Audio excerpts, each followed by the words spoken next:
आइंदा आम इंतखाबात में मुस्लिम लीग नून को बज़ाहिर फेवरेट करार दिया जा रहा है।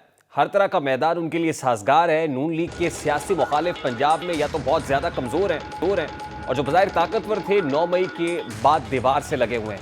इस तरह नून लीग के लिए पंजाब की हद तक मैदान खासा साफ दिखाई दे रहा है। इसके बावजूद ये जमात अंदरूनी तौर पर तनाज़ात का शिकार है। नून लीग पीडीएम हुकूमत में रहने वाले इत्तेहादियों के साथ तो राहो रस्म बढ़ा रही है, लेकिन इसके अपने उम्मीदवारों में इस्तराब और कशमकश हर गुजरते दिन के साथ बढ़ती चली जा रही है। टिकटों को लेकर बहुत से हल्के ऐसे हैं जहां नून लीग के 2 या 2 से ज्यादा हैवीवेट सामने और किसी तौर पार्टी फैसलों की पाबंदियों के खिलाफ आवाज बुलंद कर रहे हैं। उम्मीदवारों के टिकटों की तकसीम मुस्लिम लीग नून की क़यादत के लिए दर्द सर बन गई है।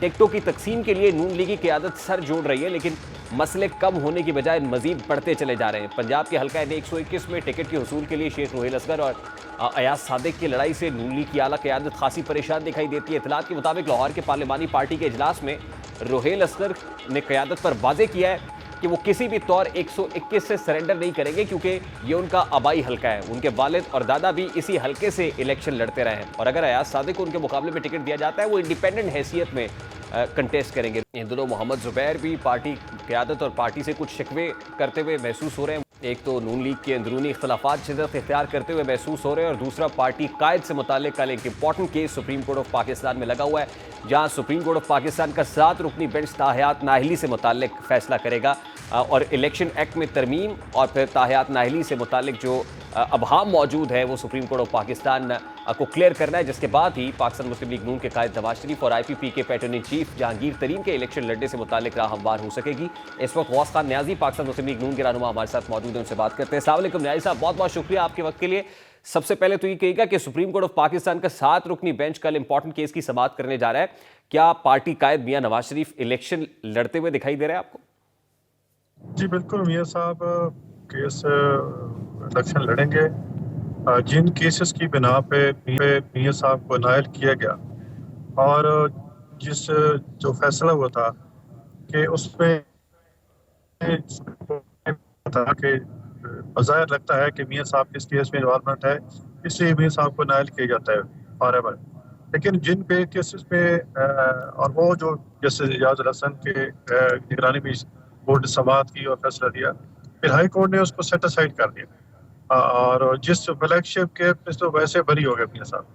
तो मेरा ख्याल मियां साहब इलेक्शन लड़ेंगे। पिछले 2018 के इलेक्शन में कई ऐसे मसाले हैं कि सुप्रीम कोर्ट अगर मियां साहब इलेक्शन लड़ेंगे तो फिर क्या बानी चेयरमैन PTI भी इलेक्शन लड़ रहे होंगे, क्योंकि उनकी सजा भी मुअत्तल है, लेकिन नाअहली का फैसला बरकरार रखा गया। इस फैसले को सुप्रीम कोर्ट ऑफ पाकिस्तान में PTI ने चैलेंज किया, तो क्या फिर बानी चेयरमैन PTI को भी इलेक्शन लड़ने का हक होना चाहिए?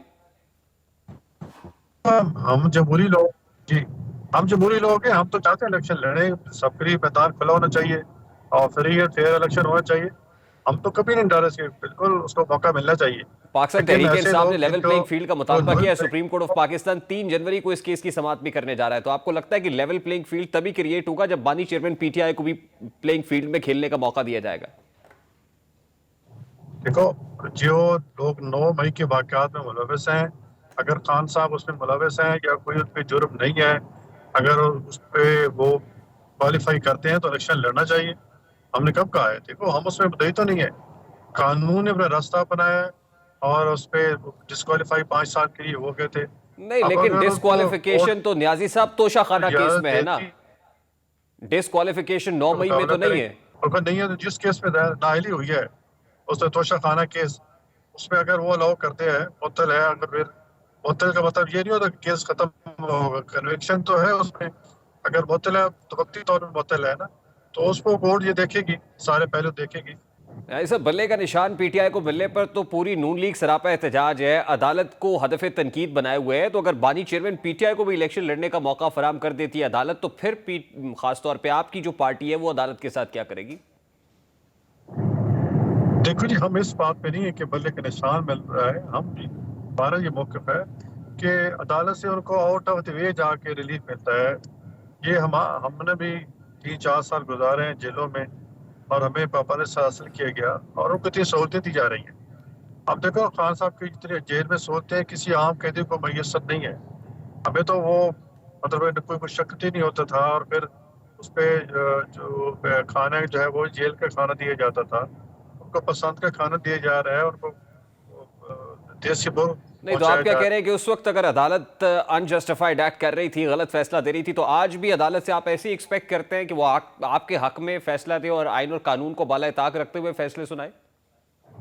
नहीं, बात सही और गलत की नहीं है। हम अदालतों का एहतराम करते हैं, लेकिन जब जिस सब सामने नजर आ रहा है कि एक मतलब इलेक्शन कमीशन जो फैसला करता है, अदालतें उसको फौरन रिलीफ दी जाती है।